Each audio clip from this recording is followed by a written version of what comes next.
everybody, and welcome back to another episode of our Golden 20s. My name is Sadie, and I'm joined by my co-host Teagan, and today we are talking to Sarah Vermunt. Sarah is a Toronto-based career coach, former business professor, founder of Careergasm, and the best-selling author of Careergasm and Career Rookie. She helps people figure out what the heck they want so they can quit their jobs that they hate and do work that feels good. Her work has been featured at Forbes, Fortune, Inc., Entrepreneur, Fast Company, and lots of other cool places and amazing publications.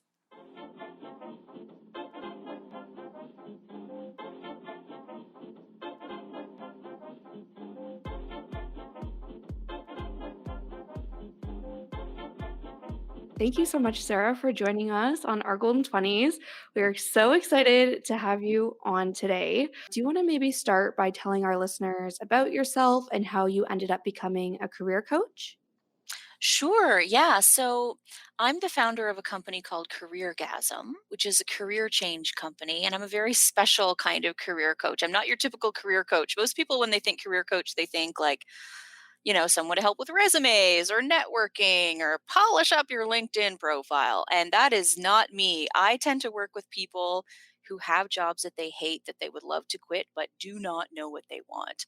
So I work with people who feel super freaking lost. Usually by the time people reach me, they've been struggling for a couple of years and they just don't know how to move to what's next because they don't know what that next thing is. So they feel really stuck in a job they don't like. And how I got to become a career coach and how I started Careergasm was with my own code red meltdown in my own career. I used to be a business professor and I worked very hard to get onto that career track, invested lots of time and energy and money.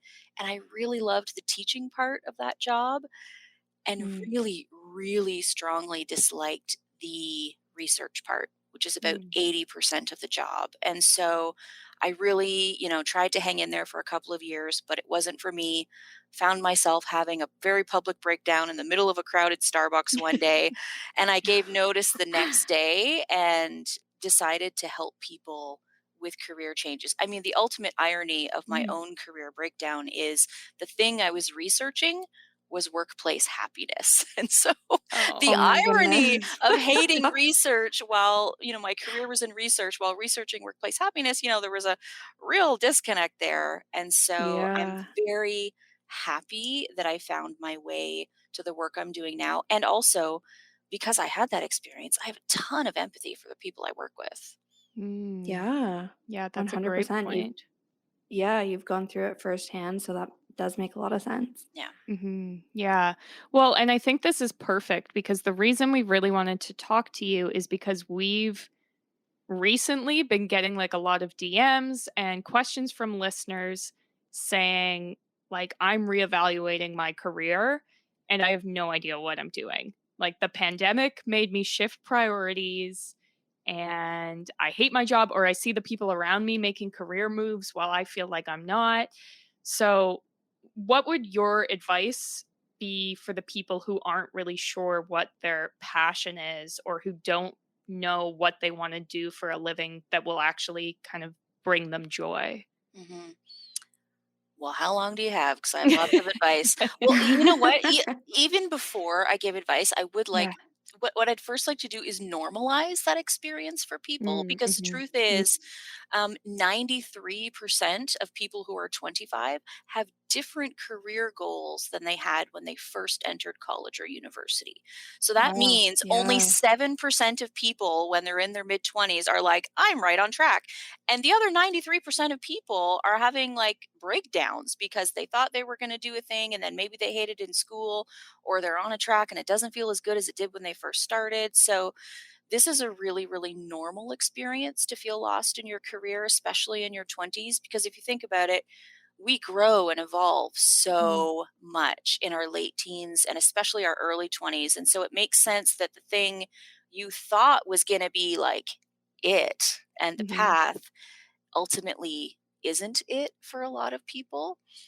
So I guess that's my first bit of advice is like really try to be gentle with yourself because I notice that at least with my clients, they often come in feeling like an epic failure or something, or like they've done Right. wrong or they made the wrong choice. Mm. And it's just not true. What probably happened is they outgrew something that they once thought was probably going to be a good fit, or maybe they had someone in their life that really strongly encouraged them to go for something Right. and they felt lost at the time. They were like, oh, well, my dad's a smart guy. I guess accounting sounds solid or whatever it Mhm. is. I mean, Yeah. accounting is great if that's your thing. Don't mean to pick on accountants. I have some very happy accountant clients, so no shade to accountants. That was just an example. But there's a lot of people in their 20s who maybe took some advice and hoped it would work out, or tried something that doesn't fit anymore, and now they're Yeah. feeling not only lost but also very discouraged and maybe self-critical about it. Right. So trying to be gentle with yourself is probably the first bit of advice. And then the second bit of advice I would give folks who are unhappy with their career is, I believe very strongly in getting clarity first before moving to strategy. So I always say clarity Mhm. first, strategy second, because here's what happens when you're in a job that you don't like.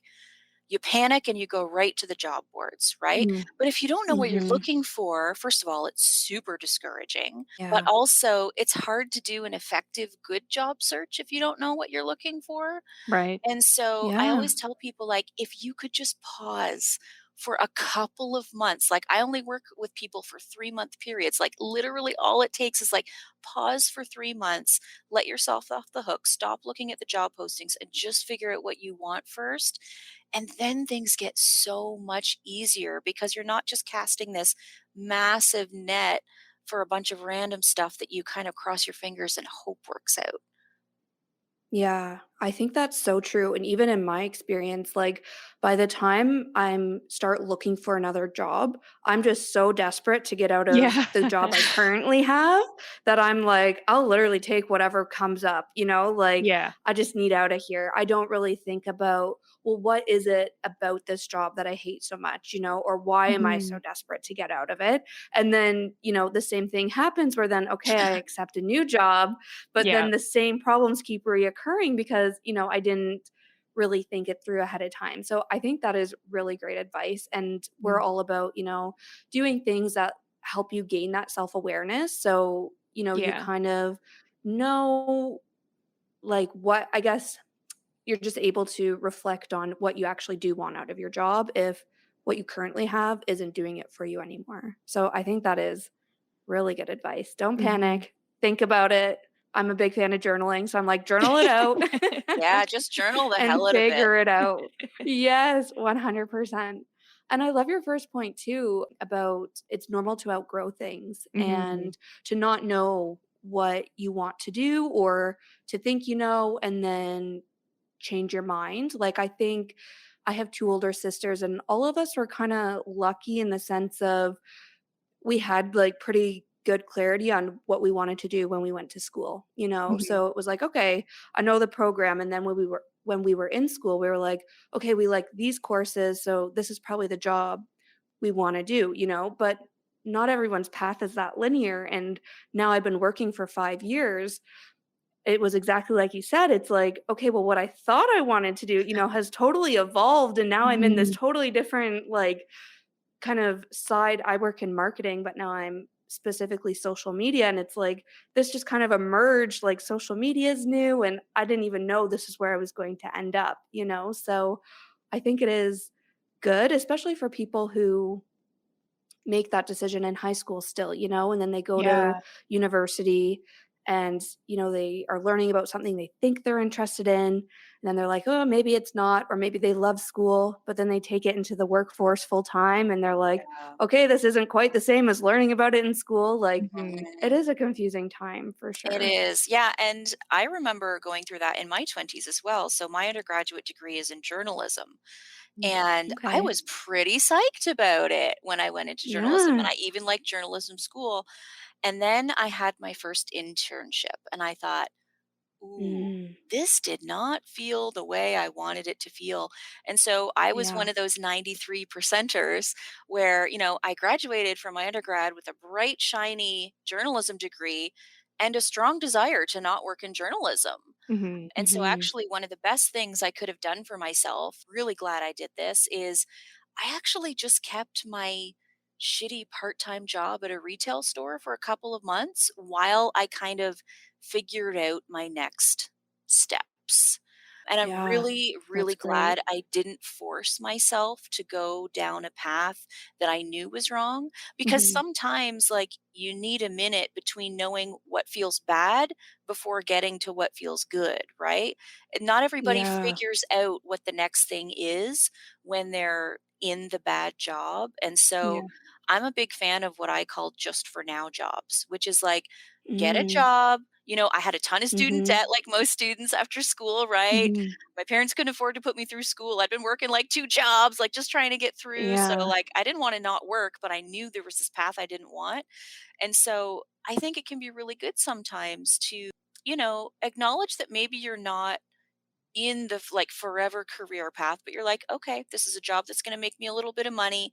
That way I'll have less Mhm. anxiety and I just need something while I figure things out. Mhm. Yeah. I love that. That's so great. Yeah.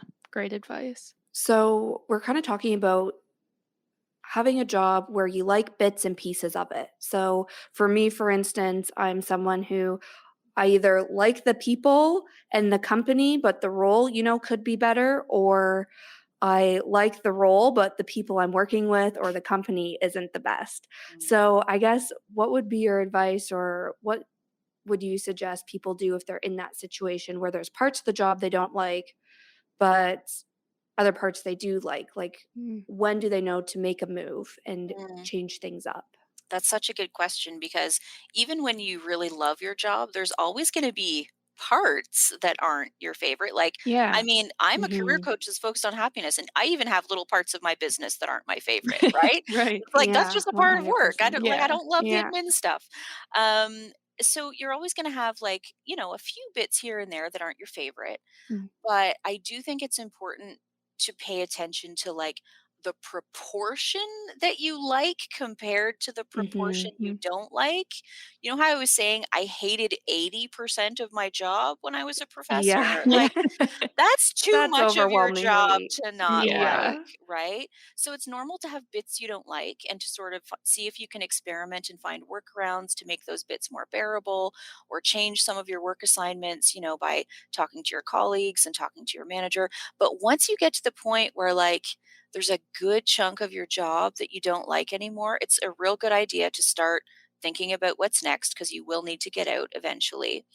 Now, if you Mhm. happen to work, your example was great. If you happen to work for a company that's wonderful and with people who are wonderful, it's great to talk to people there to see what other jobs you might potentially move into, instead of just saying, Yeah, true. sayonara suckers, I'm out of here. Now, if you also, Yeah. if you, you know, if there's nothing there for you that you would like, of course you're going to move on. But Mhm. it's Yeah. not always easy to find a great company and great people. And so, particularly in your 20s, and, very often we're not used to this, so we have to practice it. But we have to remember that our bosses aren't mind readers. And Yes. unless we tell them what we want and what we're looking for and what we're enjoying, and what, finding those delicate ways to say, here's what I'm not loving so much. Um, Mhm.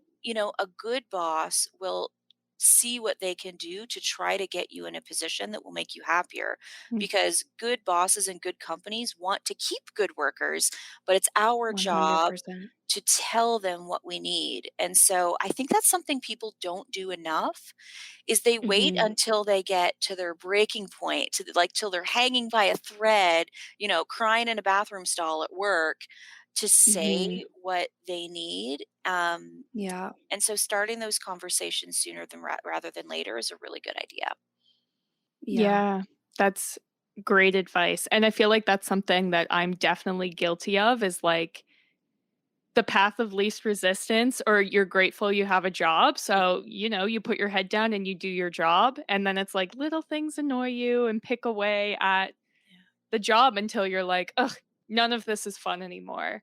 When it's just like having the honest and frank conversations. And like you said, most of your supervisors, especially if they're a good supervisor, they want to hear about what's working and what's not. Yeah. A really great way to initiate that conversation is some great language. If anyone listening is like, how do I actually say that? So the Yes. language you can use is you can say something like, I'm really interested in X, or, Mhm, you know, I'm grateful for the job I have, but in the future, I'd like to grow in the direction of X. mhm, Is there any Mhm. way I could get involved in a project that's related to that, just so I can get a little bit of experience or see what it's like? And so you're not saying, I want to get rid of my other duties. I need to be there now. But you're just saying, I want to grow in this direction. Usually, Mhm. leaders are very happy when you have the clarity to know and you express the direction you want to grow in, because then they know that Mhm. you do want to grow, and that shows Yeah. a lot of initiative. So that's great language to use. yeah, that's Yeah, I think that's fantastic. so good. Yeah, Yeah, and I think those conversations would be uncomfortable, but they're so rewarding, and I think mhm, if the conversation doesn't go the way you want it to, like, mhm, maybe that's just kind of something else to solidify, okay, maybe it is time for a change, like, if you're on a fence and your yeah. manager takes it really wrong and, just kinda goes the other direction, then it's like, okay, maybe that's the nudge you need as well. Yeah, that's great confirmation that you're probably not in the right place or not working Yeah, for the right person. Exactly. Yeah. exactly. Yeah. At least you have the information then, right? At least you Yeah, tried, at least you asked, and now you know, oh man, we got a brick wall here, so I'm yep, going to have to get out. yep, So true. exactly. Like I said earlier, we've been getting DMs of people saying, "I see my friends making big career moves," or "I see my friends' jobs on Instagram and it looks amazing and they get to travel or they get to do X, Y, and Z, and I'm so jealous." What would your advice be for those people who are, like, lurking but kind of still stuck and not really feeling that level of excitement for their own career? Yeah. Well, I mean, first of all, what doesn't look amazing on Instagram? Those are True. highly filtered versions of Yeah. our lives. Like, 100%. even me, I'm not posting my admin days on Instagram, Yeah. right? Like, we just don't share the mundane shit on Instagram. So it's really easy to sort of slide into, lurking and looking around and seeing like, oh my God, why does everybody's life and job look way better than mine? So Mhm. you have to, take that with a rather large grain of salt, what you're seeing, as particularly on social media. But also, jealousy is really normal, even, without social media, right? Sometimes when you see something that a friend or a colleague or even a stranger has that you want, you get those sort of pangs of desire and you're like, oh my God, like, why don't I have that? And how can I get it? There's actually two different kinds of jealousy. I don't know if you know this, but there's some research that came out maybe, oh, I don't know, 5 years ago or so. And it was about the difference between something called malicious envy, which is that kind of envy Mhm. where you like secretly hope that that chick spills coffee all over herself, right? Right. Yeah. It's that kind of like low key evil Yeah. jealousy. And Yeah. then there's something else that's called benign envy, and that is actually very productive jealousy. And that's the kind of jealousy that it's like you see somebody that has something you want, and it actually motivates you to move in that direction. And I so love jealousy that. doesn't have to be a bad thing. I actually think Mhm. it's all about what we do with jealousy. There's Right. this Yeah. exercise that I take my clients through that's called the green eyed monster. And I have them identify people that they're jealous of. But then I have them like go quite deep with it and scratch the surface and say, like, okay, we know you're jealous of person X. Can you tell me specifically what you're jealous of and list out a couple of things? Because we're usually not jealous of someone's life wholesale, right? There's usually some Right. Mhm. very specific things we envy. It's not like we want that entire person's life. It's just there's like that little thing that they have. And so if you can get more granular and a little bit curious about your jealousy and sort of dig deeper to see what it is you're actually jealous of, that can actually be quite productive, because then you have the clarity to know, oh, okay, they have Mhm. this thing. And so that's a clue for me that I want a little bit more of that. And then you have to ask Right. the question, how can I just find a way to like move a little bit closer to that? Is it doing a little bit of research? Mhm. Is it taking a class? Is it maybe dabbling with this thing that I haven't tried before? But the more granular you get with your jealousy, the more instructive it can be. Yeah, I love that because I feel like anyone who would give the advice that's like, "Don't be jealous, like, live your life," like, that's not very That's realistic. not real. Like, no, absolutely Yeah. not. Like, eye roll, forget it. Yeah, exactly. It's like everyone feels this, everyone goes through it. Here's what you can actually do to make it, like, a positive in your life. Yeah. Exactly. Yeah. Exactly. And And it to can use still it feel shitty, right? Like Yeah, it yeah, it doesn't have to be wholly positive. It's like, yeah, it doesn't feel so great, but you can probably get something good out of it. yeah, exactly. yeah, I think that's so great. So talking about making huge career jumps, so say you kind of do that self-reflection and, you're using your jealousy, seeing all your friends making those career jumps to your benefit, and you're like, "Okay, I'm ready for this as well." I feel like it takes a lot of courage to make a career jump. It's a lot of leaving your comfort zone. Mm, It's a lot of trying something new. It's sometimes a lot of risk if you have a stable job, but you're maybe making a move to a different company or a different industry. So, what would your advice be to build up that courage and to make that move? Yeah, two things come to mind. One is acknowledging that no matter what you do, it's a risk because even staying in a True. job that you strongly dislike is a risk, right? It's a risk to your Yeah. mental health. It's probably a risk to like further choices that you would be able to make down the road. And so Yeah. sometimes we forget that risk is associated with anything we do, including nothing. mm, Doing nothing can be Yes. quite risky. And Yeah. I say that with a lot of experience from my clients behind me. Like, I work with a lot of people, unfortunately, who have had a lot of mental health struggles. Some of them are on sick leave because they've been so burned out from a job that has just been a mm, terrible fit, or they Mhm. work for an abusive boss, or so there are very real risks in staying on a path that is bad for you. So mm, Yeah. if you're someone who's afraid to move in a new direction, just remember that there can be risks associated with staying as well. And that mm, doesn't make it easier, but it does put things into perspective a little bit. Something else I think that can be quite helpful is also to acknowledge that you don't have to be unafraid to move forward. You don't have to wait for the fear to go away before you make your move.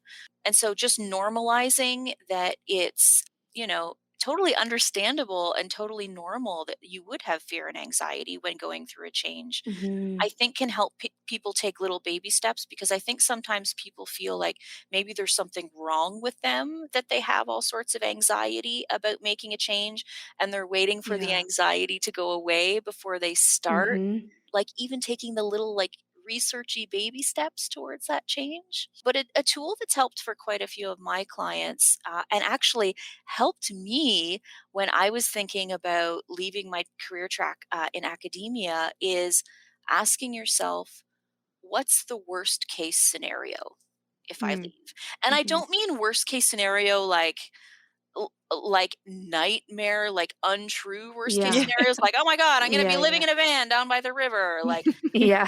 that's not realistically going to happen. So I'll Yeah. use myself as an example, maybe. So when I was thinking about leaving my job as a professor, I thought, okay, Sarah, this is really scary. You worked really Mhm. hard to get here. So what's the worst thing that'll happen if you decide to build this business and move in this direction? I thought, "Oh my god, well, it's possible the business might not work out." And then, "Okay, Sarah, what's the worst case scenario if that happens?" Mm. Well, I guess I get a job doing something else. That's not what I hope happens, but I've had some other jobs. I even have some really great relationships with past bosses and colleagues. Like, if this business I'm trying to build doesn't work out, I will, get a job doing something else. And so it wasn't living in a van down by the river. It wasn't like losing a home or anything like that. It was like, Yeah. oh, my ego will be bruised and I will have to try something else. And as far as worst case scenarios go, that's not the end of the world. And that's the case for most people when they ask Mhm. themselves what the worst case scenario is. So you think the question, what could go wrong, would kill you, but actually it's very empowering. What's the worst case scenario is very freeing, in fact, when you're strong enough to ask the question. Yeah. I love that so much. That resonated so much with me. Like, I feel like I'm somebody who's always like, I'm feeling nervous and anxious about this. It's like, should I be taking that as it's the wrong thing to do? Like I need to wait until everything feels absolutely perfect and I'm 100% sure. And if I'm not, I'm like, should I wait? Like, is this the right thing to do? So it was definitely, yeah, that really resonated with me. Oh, good. And Well, I agree too. Yeah, like, and a lot of the time when I do think what's the worst thing that would happen, like you said, it's mainly I feel I just have too much ego to try something and it not go as I had planned and have Right. to redirect myself? And it's like, why? Like, why put that pressure on ourselves when it's really not that bad? Mhm. Like, you'll figure it out if that happens, but it might not even happen, so why do we get so worked up about it? yeah, yeah. Right. And even if it does happen, we're usually okay. We're very adaptable. Exactly. Yes. Yeah, we're way past the days of like the linear career path where it's like you choose something when you're Yes. 17, you get on that track, college or university spits you at the other side, and you have a conveyor belt to retirement. That just doesn't exist anymore. I think it's much more Yeah. helpful to think about career as like a series of stepping stones. It's like you have like a pretty good hunch about what you want, so you take that first stepping stone. Then you're like, okay, this feels good. I'll keep going. Or, ooh, this isn't quite a good fit. Maybe I'll step to the left instead. And just sort of like Mhm. evaluating as you go. Of course, you want to get in a particular direction, but there's not several decades of life decisions you have to make when you're 17 that way. And Definitely. also, like we were saying, the whole point of being a human on planet Earth, I think, is to keep growing and changing and evolving. And it's really normal that some of your interests would change as you go through your career. Mhm. Yeah. So I had one question about something you had mentioned earlier, which is I wanted to touch on burnout because this is something that we talk a lot about on our podcast, and especially now because I feel like for both of us, November, December is like Ugh. just crazy. So, what would be Mhm. your, like tips for avoiding burnout or, like what are the signs someone can look for in trying to recover for it? Because I feel like with burnout, it's the kind of thing you don't realize until it's too late. That's a good point. But sometimes you can look back and be like, "Oh, damn, there were a Yeah. couple of signs," right? Yes. Like, Yes. Yeah. shit, I didn't see it at the time, but there Yeah. were Yeah. a couple of little red flags there. Something you might not know about burnout is, very often we think that burnout is just caused by overworking, but Mm, actually, the number one cause of burnout is feeling a lack of control or powerlessness. And mm, so for my clients, that's often why they are burned out on their job because they feel like they have no autonomy, or when they feel like they're lost and they don't know what they want, they feel like they don't even have control over like the future of their lives because they haven't figured out what sort of path they want to be on. And so maybe, figuring out why you're burned out first can be quite helpful because then you know what to work on. To sort of boil it down to something like just overworking and work fewer hours isn't right. it's not helpful for everybody. Yeah. I mean, of Yeah. course we should be working reasonable hours, but there's a huge amount of people out there that are working regular hours and they're still burned out. And so, Mhm. just sort of teasing apart and figuring out why you're burned out first is very helpful because then you know what to work on, right? Mhm. The other thing I'll say about burnout is and people will know this mentally, but like we really have to like embody it. You can't recover from burnout by continuing to push through. Like it's Mhm. not Yes. like it just goes away. It's Yeah. not that you're just not strong enough and you should try harder. Burnout is your body's way of saying stop, something isn't working, whether it's Yeah. some sort of mental strain, maybe some sort of physical strain, but for a lot of people it's a mental and emotional thing. And so I actually have some people I work with that they're so burnt out by the time we start working together that they actually need a little bit of time to recover before they move to their Mhm. next job. Right. And so we have to be very, very gentle when it comes to burnout because there's no way to bypass or trick the body into being better just because we want it to. Mhm. Um, Mhm. Burnout is like a flashing, like neon red light that says stop, not this, slow down, like wrong Yeah. way. And Yeah. so, the less we sort of heed the messages we're getting from our body, the stronger the body speaks back. And usually, the worse the physical ailments get, the worse the sort of mental and emotional meltdowns get. Mhm.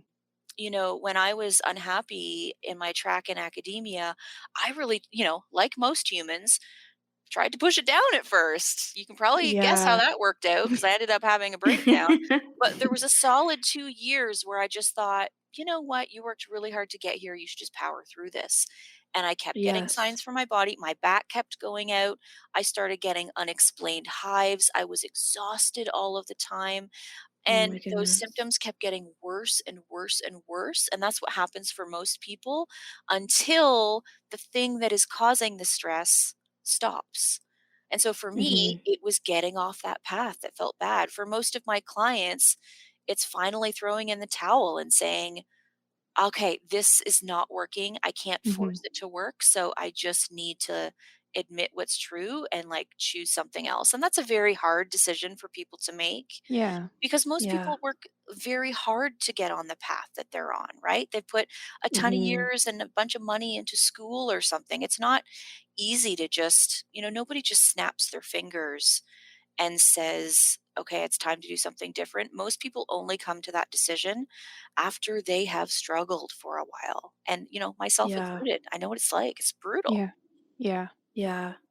Yeah, and that's kinda making me think, like, there's always kind of the next thing you want to achieve. You know what I mean? So even if it's just a promotion, for instance, like you're working really hard, you get that promotion, but then you're like, okay, I'm going to continue working really hard so I can get a raise and so I can get another promotion and Right. so I can get this title and make this move. And it's just too much, you know? And I feel like personally, like that's why I get so burnt out is because I'm always striving for the next thing where it's Mhm. like, it's okay to just kinda coast sometimes, you know? Yeah. Once you kinda get that promotion or something, like, Yeah. unwind and, like, just Yeah. kinda, okay, take a step back and just let yourself unwind and then, recharge, and then you can kind of start working really hard for the next promotion when Yeah. it comes time for that or Yeah. something. So, Yeah. yeah, that's, Sadie, my dear, you and I are wired exactly the same way. So you and I are both strivers. We're very ambitious. It Okay. sounds like you're very Yes. ambitious, right? Me too. Yes. And I'm a little older than you, so I feel like I should perhaps share something a little bit about that, so you I would avoid love some of the that. mistakes I've made. And this is for all Okay. this is for all the ambitious folks listening. Ambition is beautiful. Like I'm so happy that I'm ambitious. It's a wonderful quality to have.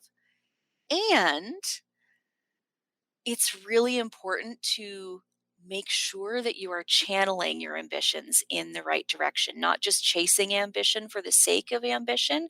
One of the best quotes I Mm, ever heard, and I can't recall who said it, but it's like if you're going to climb the ladder, make sure it's up against the right wall. Don't Mm. just chase mm. something for the sake of chasing something.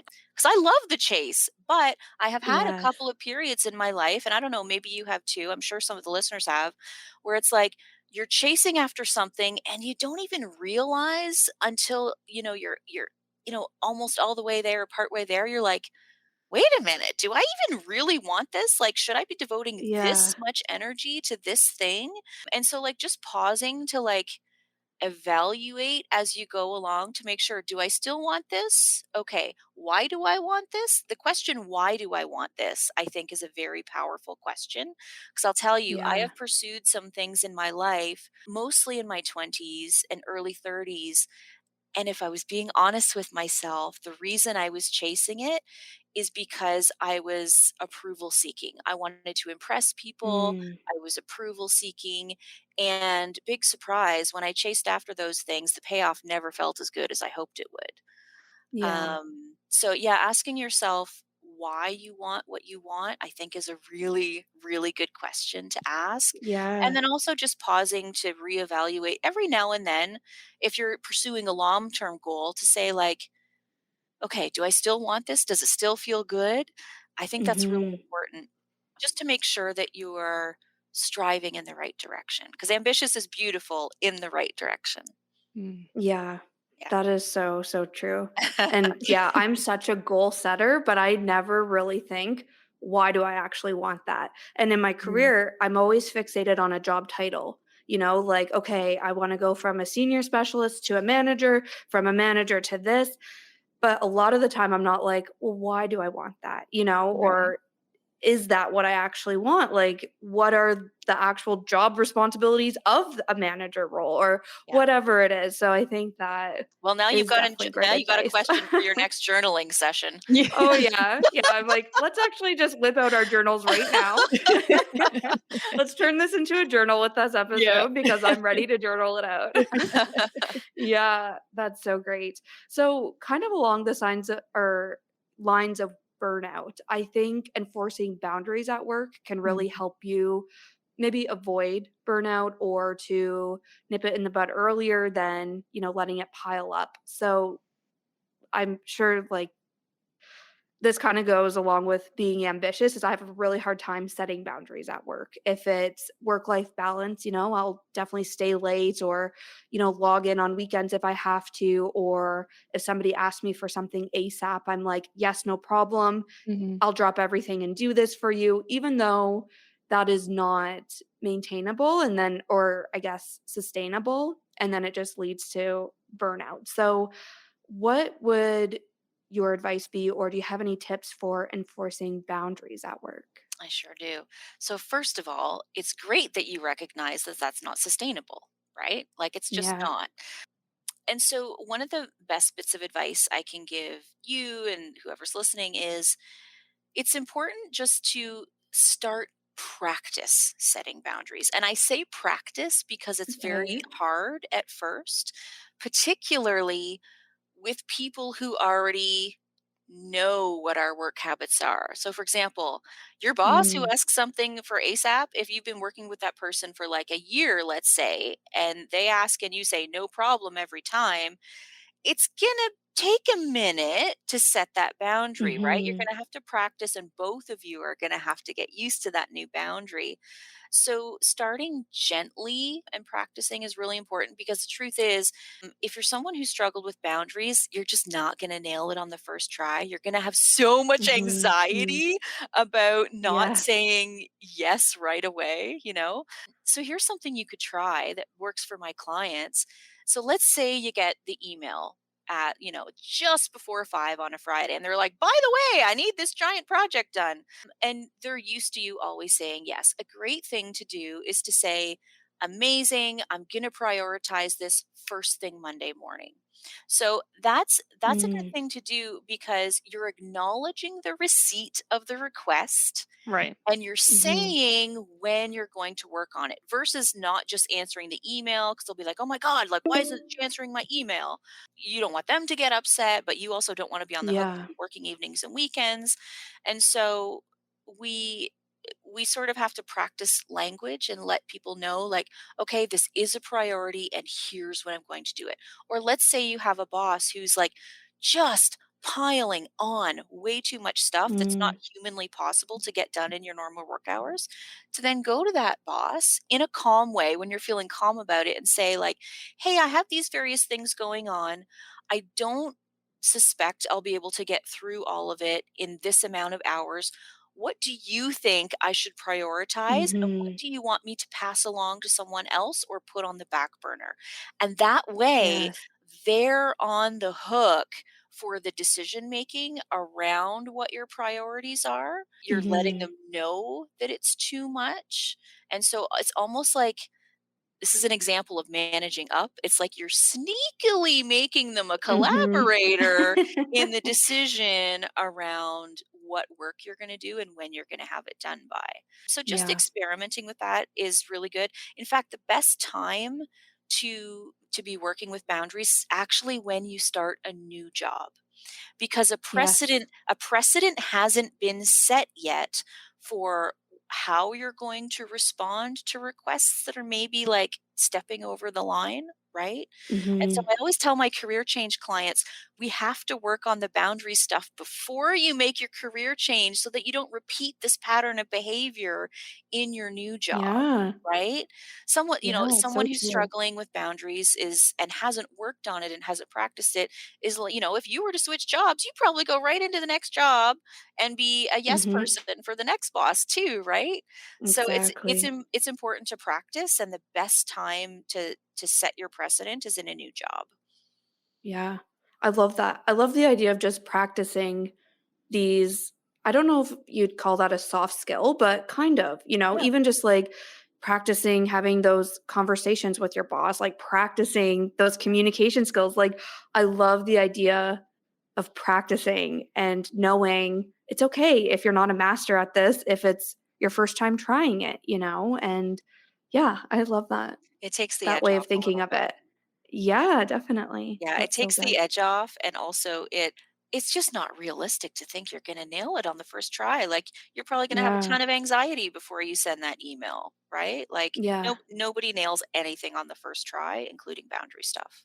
That's great advice. So I think we have one last question, which is maybe like your chance if there was something you really wanted to talk about that we didn't ask you.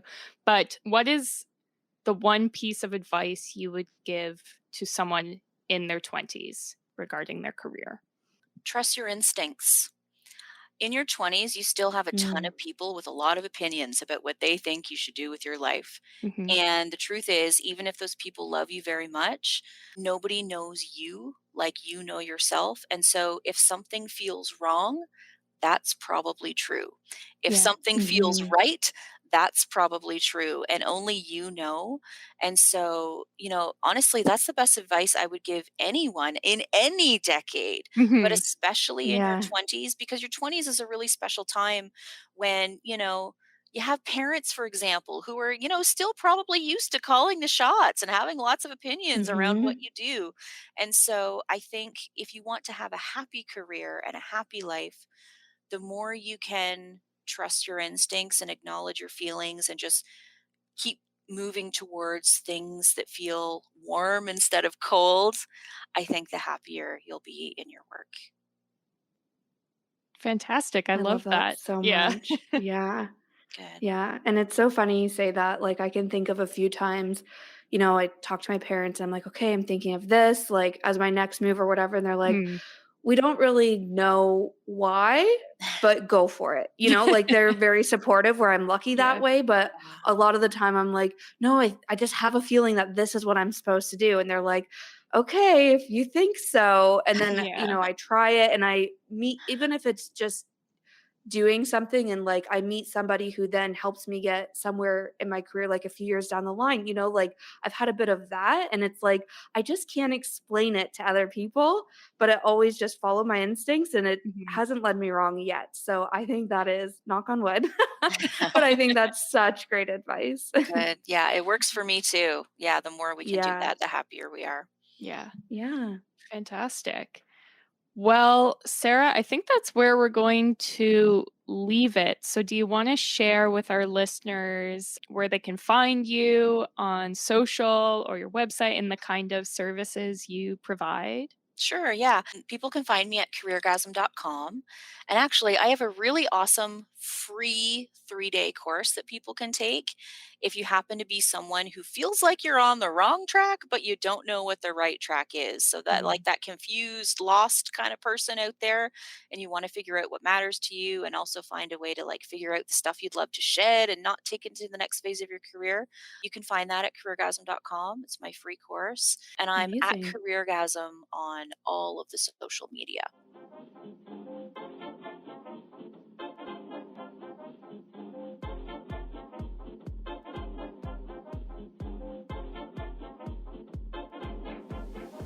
Well, thank you so much for listening to this week's episode.